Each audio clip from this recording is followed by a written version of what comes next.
Professeur. Oui, maître. C'est bien vous, le professeur. C'est bien moi, monsieur l'avocat, le professeur. Je vous rends de grands hommages parce que on a fait avec vous de grands boulots, hein, de très grands boulots. Vous avez rendu de très grands services à la nation. Hein. Là, il faut le reconnaître. Merci. Vous êtes un monument, une illustration. Une espèce, si vous étiez un animal, on devait vous mettre dans des eaux. On voudrait vous garder. Vous êtes une espèce en voie de disparition. Merci. Question, parce que le président n'aime pas trop les choses comme ça.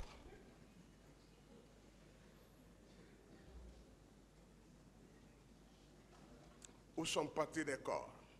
Parce que mon confrère a parlé de beaucoup de choses. Parce qu'il y a un autre témoin qui doit venir, dont les questions doivent vous concerner. Où sont partis les corps de nos compatriotes? Où sont partis les corps? Ça, c'est une question, maître, une très bonne question, à laquelle, malheureusement, je ne pourrais pas vous répondre. Je vous ai dit où sont partis... Vous avez livré les corps pour les envoyer où? Les 58 corps. Oui, il y en a plus.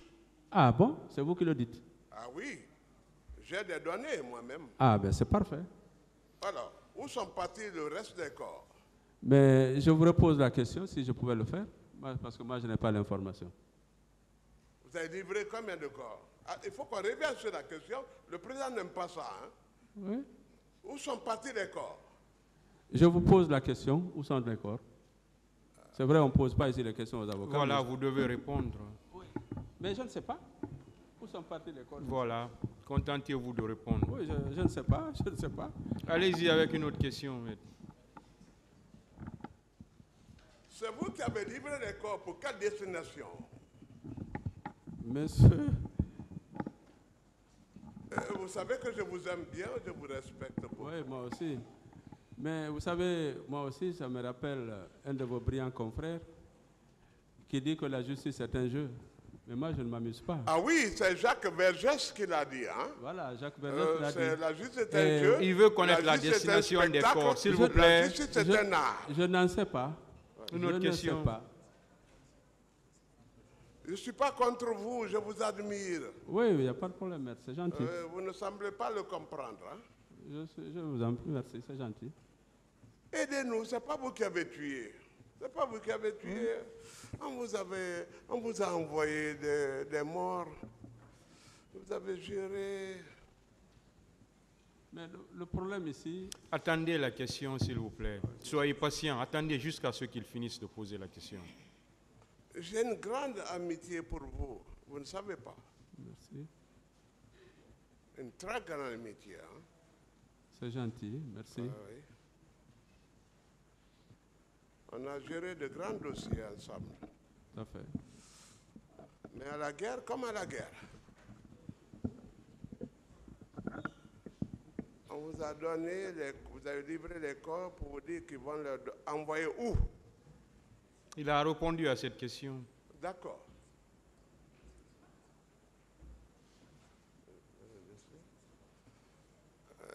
Je vais vous délivrer le reste du questionnaire.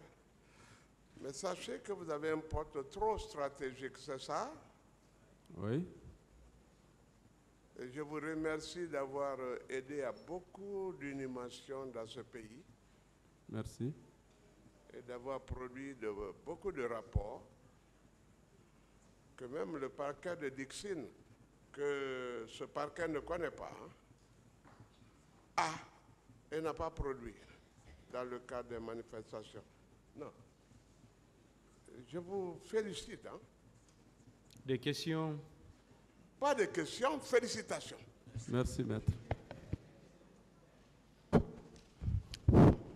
Et bonjour, professeur. Oui, bonjour. Vous avez déclaré ici que vous avez à votre niveau 3 ou 5 DUI. Est-ce que vous confirmer cette déclaration? 3? 3 à 5 douilles. Je n'ai pas entendu, excusez-moi. Les douilles. Ah, douille, oui. Combien exactement? Bon, vous savez, en fait, j'ai une collection de douilles. Toutes les douilles que je reçois, que ce soit dans le cas du 28 septembre, j'en ai 3. Mais tous les cas de mort que vous connaissez, Oui, voilà. Bon, exact. ça, toutes ces questions-là, c'est dans le cadre du 28 septembre. 28 septembre. Bon, j'ai 3. 3. Oui. Et ces 3-là sont à votre niveau? À mon bureau, à Yasdin. Vous les avez où? Où est-ce que vous les avez eus? À la morgue. À la morgue. Oui. Comment? Est-ce que vous Vous pouvez... savez, je vous ai dit tout à l'heure, sur les 9 corps, on avait 3 orifices de sortie. Oui. Je vous ai dit ça. Oui. Et j'ai retrouvé les balles parce qu'il arrive que les balles sortent et qu'ils tombent immédiatement. Et les personnes qui ramassent les corps, les ramassent parce qu'on a eu des corps qui sont venus avec, dans des gaines. Les corps étaient mis dans des gaines. Donc, on a ramassé les balles qui sont tombées, qui étaient à l'intérieur des gaines. On les a retrouvées. Maintenant, il y a les corps qui ont des orifices d'entrée et pas d'orifices de sortie. Les balles étaient à l'intérieur. Donc, c'est des balles qu'on a retrouvées dans les gaines où étaient emballés les corps. Oui. Et est-ce que, à ce niveau, professeur, vous pouvez nous dire les personnes, les corps dans lesquels ou sur lesquels vous avez retrouvé les douilles là? Est-ce que, non, suivez, attendez. Oui. Est-ce que ces personnes-là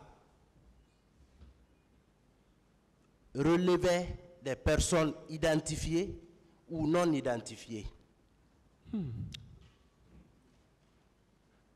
Bon, parce que votre déposition est cruciale pour cette procédure. Hein. Je ne saurais le dire parce qu'en réalité, comme je vous ai dit, j'ai essayé de classer les corps. Avant même parce qu'au début, tous les corps étaient non identifiés. J'ai mis les corps par arme à feu, j'ai mis les corps par arme blanche, j'ai mis les corps qui n'avaient pas de lésions et qui présentaient des signes d'asphyxie mécanique. Je les ai mis en 3 groupes. Donc, les corps étaient venus dans des gaines, donc on les a sortis. Et comme je disais, les éléments antémortem et tout ce qui va avec et tout ça qu'on a retrouvé, on l'a mis dans un sac. Donc, c'est dans ça que j'ai retrouvé. Aujourd'hui, me dire est-ce que c'est les corps non identifiés ou identifiés que non. Tout ce que je peux vous dire, c'est les corps identifiés qui avaient des traces de balles et les corps identifiés, combien de corps non identifiés qui avaient des traces de balles. Donc, vous ne pouvez pas dire ça. D'accord. Professeur, vous avez dit que, en votre qualité de membre de la commission d'enquête nationale, que vous avez reçu pouvoir de cette commission de procéder à des expertises, oui. N'est-ce pas? Tout à fait. Je veux savoir, est-ce que c'était un pouvoir ou des instructions données verbalement ou bien c'était par écrit? Si c'était par écrit, c'était par quel acte? Je crois à l'époque, le ministre de la Justice avait fait un écrit. Avait fait un écrit parce que c'est à travers cet écrit que j'ai pu voyager avec les échantillons et les envoyer à Paris. Oui, non, moi je ne parle pas de l'écrit par lequel les formalités administratives ont été accomplies pour faciliter votre déplacement à l'extérieur, mais pour les opérations, pour l'accomplissement des actes matériels. Non. Est-ce que la commission a pris un acte, la commission d'enquête a pris un acte par lequel vous avez été désigné? Je crois que c'est consigné en tout cas dans un procès verbal. Parce qu'à la suite d'une réunion, le président de la commission d'enquête, c'est un magistrat, donc il connaît toute cette procédure. C'est à la suite d'une réunion qu'ils ont décidé. Et puis voilà, on m'a demandé de le faire. Bien. Vous confirmez que les douilles retrouvées que vous avez vues à l'occasion du du 28 septembre, les 3 deuils, vous confirmez que c'est des deuils provenant des armes de guerre? Je confirme. André Kalachnikov. Kalachnikov. Excusez-moi, c'est trop russe. Voilà. En d'autres termes, des PMAK. Les PMAK. C'est ce que nous connaissons mieux ici.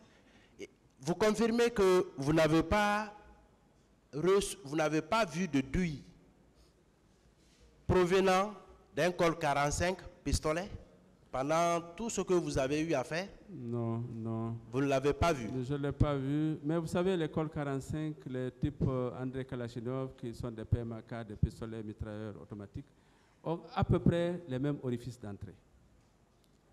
Et les mêmes orifices d'entrée au niveau de la zone d'impact. Donc c'est très difficile, sur la base vraiment de l'examen des orifices d'entrée et de sortie, de dire que c'est un pistolet mitrailleur ou c'est un pistolet. C'est très difficile. Ce qu'on peut dire, c'est des armes de calibre 22, de calibre 7 mm ou de calibre 12, si c'est les armes à plomb, hein, qui ont une localisation particulière. Les douilles là, est-ce que peuvent être déposées au greffe du tribunal? Oui, pas de problème. Bien. Et vous avez dit également que même maintenant là, qu'il est possible de procéder à la reconstitution des faits. Absolument. Je crois que le tribunal avisera dans temps opportun. Et pour terminer avec vous, professeur, oui.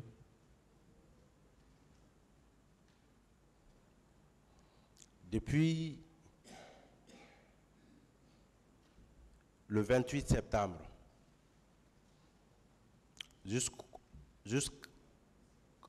jusqu'à la fin des inhumations, est-ce que vous avez eu au moins à rencontrer une femme ou une fille quelconque qui vous a fait état des violences sexuelles? Oui. C'était à quelle occasion? Bon, comme je crois que j'ai dit ça à mon introduction pour dire que, en qualité de médecin, j'ai reçu une ou deux femmes qui sont venues me voir pour me demander de les examiner et de rédiger un rapport parce qu'ils veulent voyager pour se soigner à l'extérieur. Et dans les pays où ils veulent partir, on demandait que ce soit un rapport médico-légal. Il y a une dame d'ailleurs qui m'a demandé qu'elle a contacté un médecin à Dakar qui m'a dit que c'est moi qui devrais rédiger ce rapport. Donc je me rappelle de cette femme et je l'ai reçue à Niasdine, j'ai fait son rapport. Et les 27 corps non identifiés, où est-ce qu'ils se trouvaient après l'exposition à la mosquée Faisal? Où est-ce que ces 27 corps se trouvaient? Après l'exposition, on les a enterrés. Vous les avez enterrés? Oui, la Croix-Rouge en compagnie de certains militaires au cimetière de Cameroun. Là, je suis témoin, j'ai vu les camions partir en direction du cimetière. J'étais arrêté à la mosquée. Donc vous êtes formel que lors de l'exposition des corps là, il n'y avait pas les 57 ou 58? Non, je suis formel. Vous êtes formel là-dessus? Je suis formel. Je vous remercie, Monsieur le Président. Merci beaucoup. Aussi, Monsieur le Président, il y a Monsieur Amadou Diallo, le journaliste qu'on avait reçu ici comme témoin. Il a dit que selon ses propres investigations, ces jours, il a pu compter 87 corps. Aussi, Monsieur le Président, Général Oumar Sano, il est venu, il a été reçu ici comme témoin. Il a dit qu'effectivement, il y a eu 157 corps qui avaient été transportés dans 4 camions Ces camions-là ont stationné dans l'enceinte du camp avant d'être acheminés vers Ignasidine, même si le professeur Hassan a dit que ces corps ne sont jamais arrivés à Ignasidine. Aussi, Monsieur le Président, Général Valentin Haba est passé ici, il dit qu'il était au stade. Il a participé au ramassage de 54 corps. Et sur l'instruction du général Toto, ces 54 corps ont été transportés au camp Samori. Il était là. Et le colonel Diaby était arrivé. Ces 54 corps-là ont été effectivement mis à la disposition du colonel Diaby. Il avait nié dans un premier temps, mais le jour de la confrontation ici, lorsqu'on lui a posé la question, est-ce qu'il était présent au moment où, justement, ces 54 corps-là étaient dans l'enceinte du camp Adnan Samori Touré, il a dit effectivement qu'il était présent. Ça nous a suffi pour que nous comprenions qu'il a reçu ces 54 corps-là et celui qui sait quelle est la destination. Monsieur le Président, ces chiffres que nous venons d'indiquer prouvent à suffisance qu'on a eu un 28 septembre.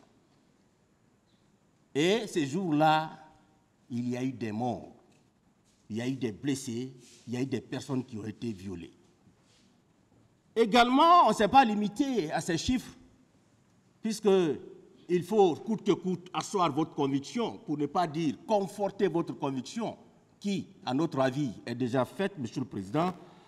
On s'est intéressé aux différents certificats et rapports médicaux légaux qui sont versés au dossier de la procédure. Ces différents certificats médicaux attestent qu'effectivement, des personnes ont été atteintes. Il y a eu ce qu'on appelle de l'atteinte grave à l'intégrité physique. Et on a pu recenser 22 certificats médicaux, Monsieur le Président, des certificats qui ont été établis par des médecins aguerris, des structures hospitalières de Donka, Ignasidine, mère et enfants, la clinique Pasteur, le centre médico-chirurgical des armées BQG.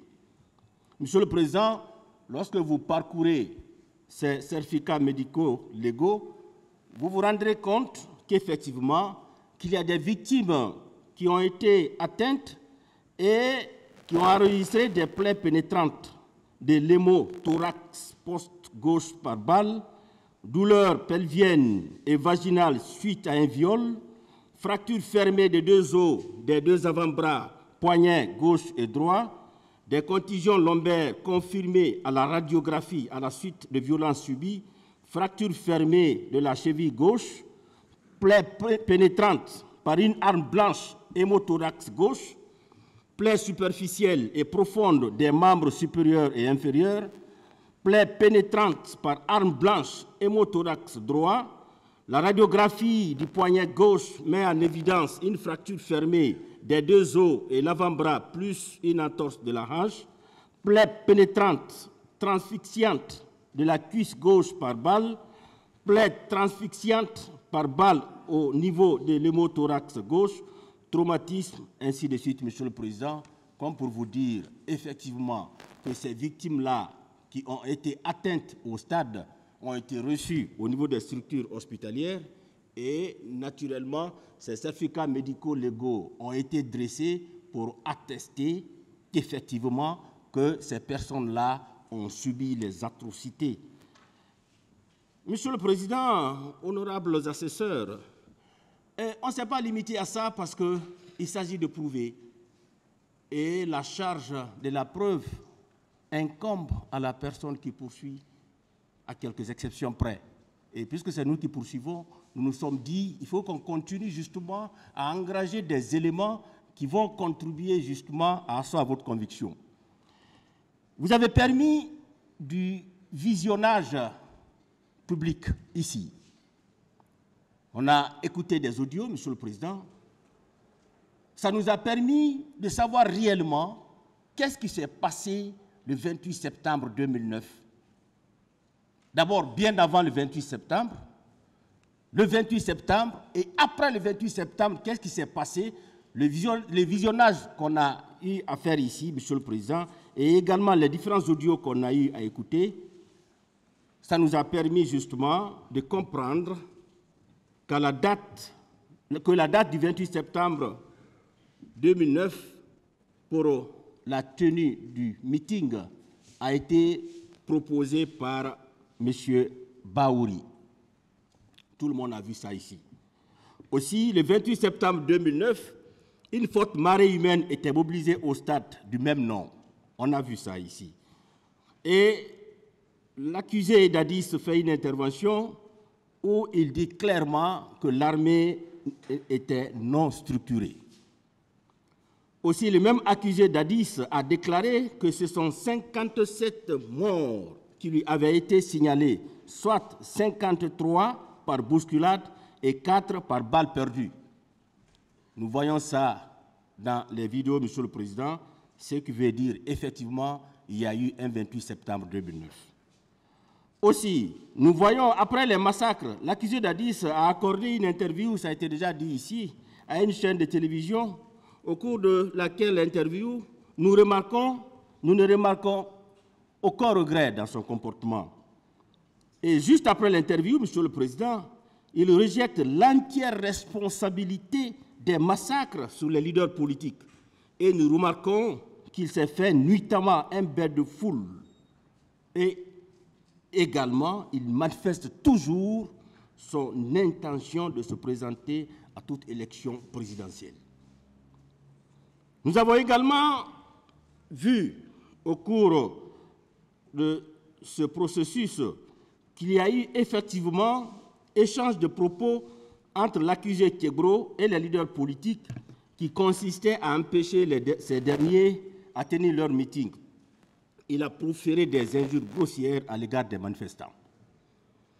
Aussi, le même accusé Tiegro avait parmi sa garde rapprochée 2 bérets rouges. Nous avons vu ça, Monsieur le Président. Et nous remarquons également que les hommes en body noir sont très violents et ils étaient en train d'infliger des exactions aux manifestants. Nous remarquons également que les leaders politiques avaient été blessés, la plupart au niveau de la tête. Également, juste après l'arrivée de feu Jean-Marie Doré au stade, les premiers coups de feu ont retenti. La débandade de la population après le début des tirs, nous voyons ça, Monsieur le Président. Aucun manifestant n'était porteur d'armes. Les cas de viol sont une réalité, car nous voyons dans les vidéos plusieurs femmes nues, meurtries, déboussolées et complètement effondrées. Les cas de disparus sont une réalité, car certains parents déclarent n'avoir pas retrouvé les leurs lorsque les corps ont été exposés dans la cour de la grande mosquée Faisal. Ça, c'est très visible aussi. Le largage des gaz lacrymogènes à l'intérieur de la mosquée Faisal. Ils ont largué du gaz lacrymogène, nous voyons ça dans les vidéos. Et là où on a osé larguer du gaz lacrymogène dans une maison de culte, ce n'est pas au stade qu'on va hésiter. Également, Monsieur le Président, nous voyons l'accusé Toumba, dans une interview accordée à la RFI, que l'ordre d'aller au stade provenait de son supérieur hiérarchique, c'est-à-dire son co-accusé Dadis. Et il précise dans cette interview que dans l'armée, ils sont sous ordre. Le chef d'état-major général des armées affirme que c'est seulement la police et la gendarmerie qui devraient maintenir l'ordre public. Aucun militaire ne devrait sortir. Le stade a été repeint juste après les massacres. C'était pour faire disparaître les traces. Certains blessés sont tenus et transportés par les manifestants. La Croix-Rouge est également visible sur le terrain en train d'embarquer dans ces véhicules les blessés. Certains assaillants avaient des bandeaux rouges autour de leur tête. Nous voyons ça également. Ça a été dit ici par les victimes et certains témoins.